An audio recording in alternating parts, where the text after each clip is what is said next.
We especially want to thank the administration. You really fought for us, unusually so. From the time you took office, I know that you've been engaged, and Secretary of State Pompeo also was very engaged and fought for us, and Vice President Pence, we're very grateful, Mr. Bolton. There are a number of people in the Senate, and I can't mention everyone, but I know that my Senator Tillis visited me in prison.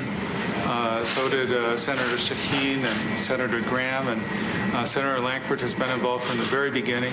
So we're so grateful to so many people in Congress who stood with us and who prayed for us and who fought for us. So we want to thank you all very much.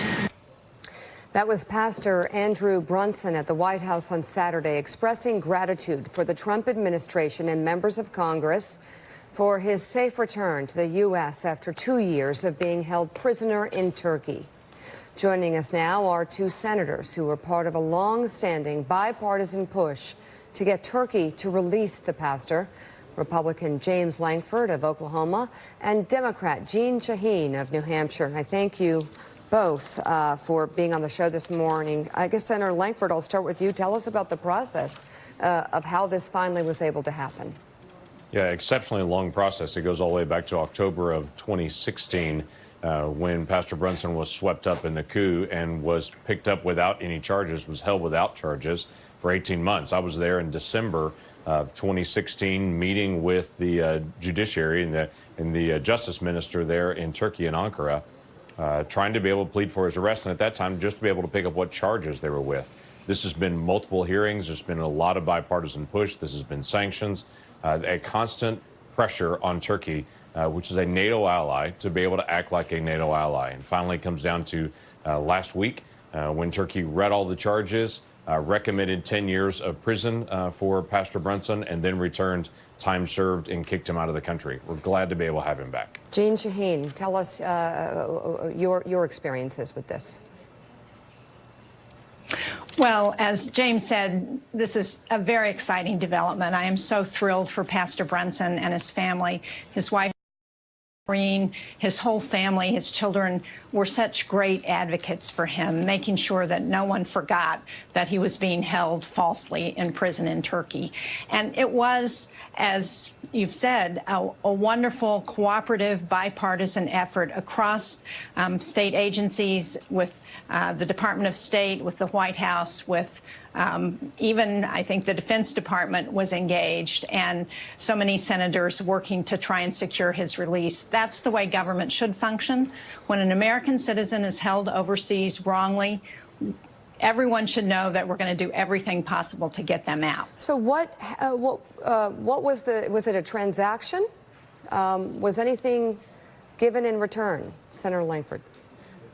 No, not that we can tell there was anything given in return. Now, Turkey has asked for billions in dollars in sanctions relief. They've asked for Fethullah Gulen, who is a Turkish citizen who has rights to live here in the United States, who obviously President Erdogan is furious with and believes him for the coup, though he's not been able to provide any evidence of that. They've asked for his return. Literally, President Erdogan came up and said, "We will give you your pastor if you'll turn over Gulen. We're not going to have some sort of swap like that, nor give billions in dollars in sanctions relief for areas where they violated sanctions in the past."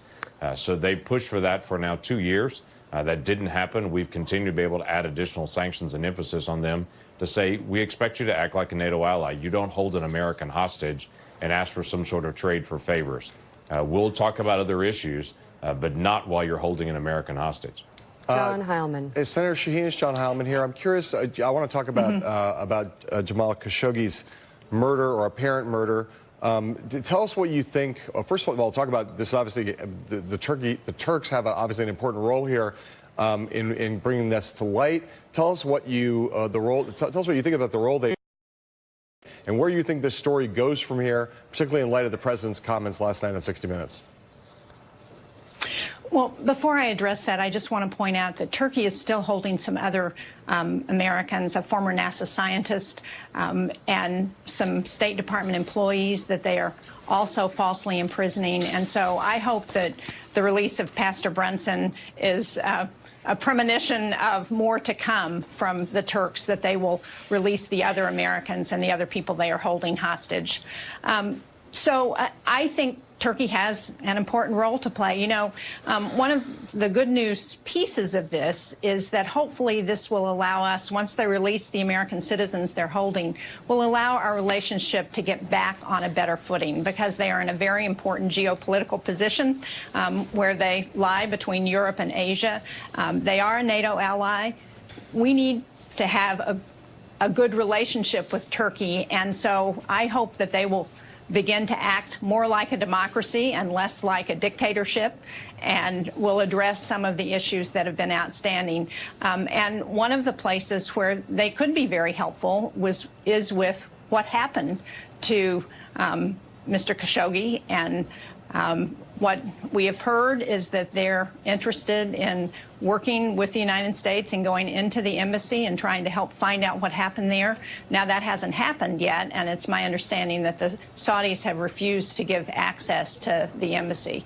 But finding out what happened is very important, because we need to, as all of you said earlier, Saudi Arabia has not been acting within international norms, and we need to send a clear message about that. Senator Lankford, I want to follow up with you and just ask you this question. You know, President Trump yesterday, in his interview with the interview that was broadcast yesterday with Leslie Stahl, seemed to suggest, well, you know, obviously it's bad if it's true that Saudi Arabia did this. There's not very many people that that we've heard from out in the world that don't think that Saudi Arabia is responsible. But the president says it's bad if they did this. We'll find out if they did it. But hey, you know, we got to keep this in the perspective. There's a lot of arms sales that we're making to the Saudis, and we got to see this all through the proper lens, which for him seems to be commerce. So I'd like to hear what you have to say about that. It seems like to some people, at least on this set earlier today, like the president is putting commercial interests ahead of the normal U.S. role in terms of trying to set a moral example for the world. Yeah, it is exceptionally important that the United States sets a moral example for the rest of the world. These values that we have of the free exercise of religion, the free press, free speech, these are basic things that are in our values that we don't believe are just American values. We believe that these are held by every single person, that these are inalienable rights of every person in the entire world. And so as we present these values, we're also presenting to people the opportunity to be able to have this sense of hope in their own country, that one day they could have a free press, they could have free speech, they could have freedom of religion. Those are basic things that we want to continue to be able to push out there.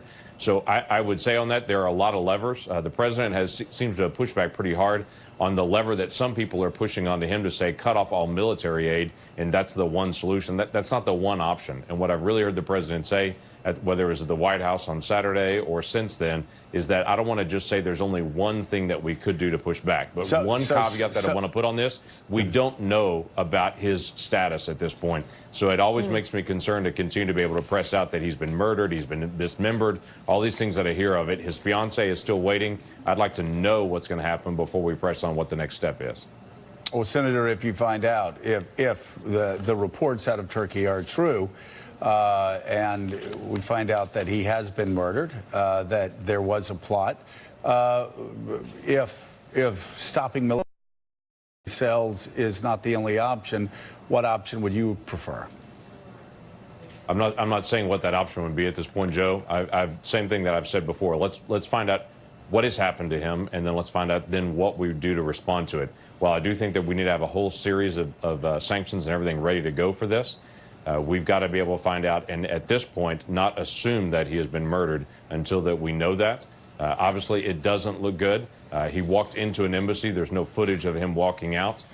So we need to get this resolved first. And I do hope, as Senator Shaheen had mentioned, that the Saudis will open up their embassy for a good inspection of the embassy to be able to find out where is he and what happened to him. All right, Senators James